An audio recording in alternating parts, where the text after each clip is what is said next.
கையை காட்டேன். எதுக்குன்னு சொல்லு. நான் சொன்ன கை காட்ட மாதிரியா? கண்ணை மூடு.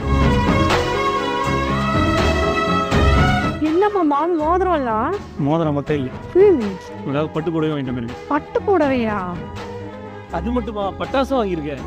பட்டாசுலாம் வேணாமாம்மா. என்னாச்சு உனக்கு? ஊர்ல நல்லா பட்டாசு வெடிப்பா? நீ ஊரை விட்டு வந்ததுக்கு அப்புறம் நான் பட்டாசே வெடிக்கலமாம்மா. ஏன்? தீபாவளி அன்னைக்கு நான் பட்டாசு வெடிச்சிட்டு இருந்தேன்னா நான் 10 வச்ச பட்டாசை ஒன்றுமே எடுத்துட்டு போயிடுச்சு. எடுத்துட்டு போய் வெடிச்சு செத்து போயிடுச்சு மாமா. பட்டாசுலாம் வெடிக்கக்கூடாது, அது சுற்றுச்சூழலுக்கும் நம்ம சுற்றி இருக்க விலங்குகளுக்கும் பாதிப்பு. இனிமே வெடிக்க மாட்டேன்ப்பா.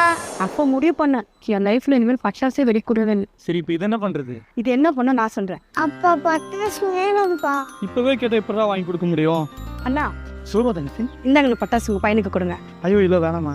போட்டிங்க, நான் நாங்கெல்லாம் வெடிக்க மாட்டோம்.